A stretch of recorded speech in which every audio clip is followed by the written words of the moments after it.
deeq-bixiyeyaasha mashruuca GPLG ee dowladaha hoose ka taageera mashruuca horumarinta degmooyinka ayaa kormeer ku soo maray mashaariicaha horumarineed ee ay dowladda hoose ee degmada Gabiley hirgelisay kuwaasi oo iska kaashadeen dowladda hoose iyo hay'adda mashruuca GPLG ee dowladaha hoose ka taageera horumarinta degmooyinka waxaana mashaariicahaasi ka mid ahaa siriimada dhexe ee magaalada dugsiga Hillaacweyne iyo xarunta daryeelka hooyada iyo dhallaanka gaar ahaan qaybta dhalmada oo ay dowladda hoose ee degmada Gabiley ku soo kordhisay xaruntaasi iyo mashaariico kale oo tiro badan haddaba intii kormeerkan lagu guda jiray ayaa waxa ka warbixiyay maayirka degmada Gabiley Maxamed Amiin Cumar Cabdi agaasimaha wasaaradda arrimaha gudaha Soomaaliland iyo madaxa kobcinta horumarinta mashruuca GPLG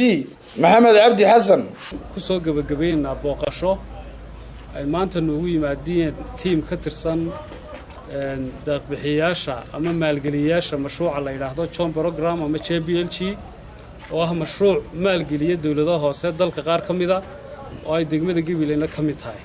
mashruucaasi oo magaalada Gabiley ama degmada Gabiley 4 sano u dambeysay ka shaqeynayay isla markaana ah mashruuc aad iyo aad wax ku ool u ah oo wax weyn ka bedelay habsami u socodka shaqada dowladda hoose isla markaana ku soo kordhiyay mashaariico waaweyn oo wax ku oola degmada Gabiley runtii waxay ku soo horeeyeen xarunta dowladda hoose waxay la kulmeen golaha deegaanka waaxyihiisa kala duwan waaxyaha kala duwan ee shaqaalaha dowladda hoose qaybaha kala duwan ee la shaqeeya ama kormeera bulshada ka mid ah mashaariicaha ay GPLG-gu fuliyeen waxaanu soo kala qaadanay oo nu siinay warbixin dhammaystiran oo ku saabsan mashruuca iyo wixii aanu ka faa'iidnay waxayna weydiiyeen su'aalo ku saabsan mashruuca waxaanu uga waranay runtii dowladda hoose mashaariicaha ay fuliso hay'adaha GPLG-gu ay maalgeliyaan iyo mashaariicaha kale ee ay fuliso ay dowladda hoose tooska u maalgeliso waxaanu uga waranay runtii oo iyaguna nooga mahad celiyeen guulaha degmada Gabiley ay ka gaadhay John Program-ka iyadoo aanu ku faani karno sanadkii 2015 in qiimeyntii lagu sameeyay degmooyinka mashruuca GPLG-gu ka jiro ay Gabiley noqotay degmada koobaad ee wanka u gasha oo ka sareysay degmooyinkii 10 sano ee u dambeeyay oo mashruucu ka shaqeynayay taasi farxad bay noo tahay golo deegaan ahaan iyo shaqaalaha dowladda hooseba waxyaalaha runtii halkan aynu joogno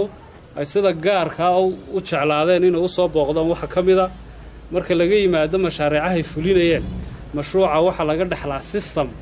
accountability iyo transparent ay ugu tala galeen dowladaha hoose u shaqeeyaan oo hantida ay maamulayaan iyo shaqada ay qabanayaan ba ay noqoto mid xaliibnaan iyo xisaabtan leh marka halkan aynu joogno MCH-ka dowladda hoose waxay ka fulisay mashruuca iyadu fulisay oo ah xarunta dhalmada hooyooyinka mashruucaasi ay maalgelisay mashruucaasi markii aanu xayeysiinay ama la dhisay waanu xayeysiinay sida loo xayeysiiyo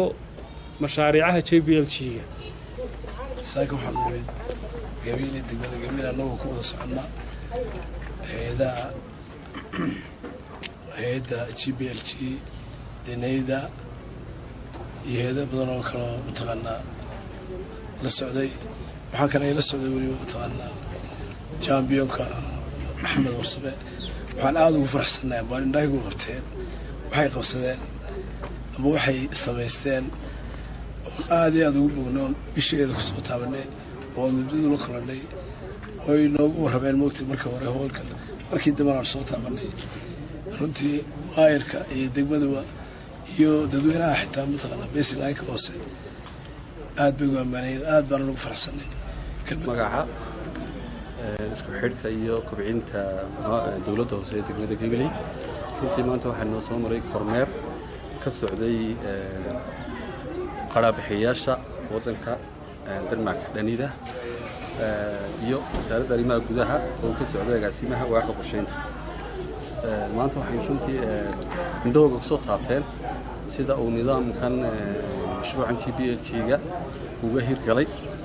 degmada Gabiley iyadoo 4 sano ugu dambeeyay sanadba sanadkii ka sii dambeeyay ay sii hormarisay ugu dambeyntii sanadkan 2016 waxaa runtii qaybta ugu weyn ee hirgelinta ka qaatay gudoomiyaha golaha deegaanka iyo xildhibaanada waa Cabdirashiid Baalgoray Somali Cable TV magaalada Gabiley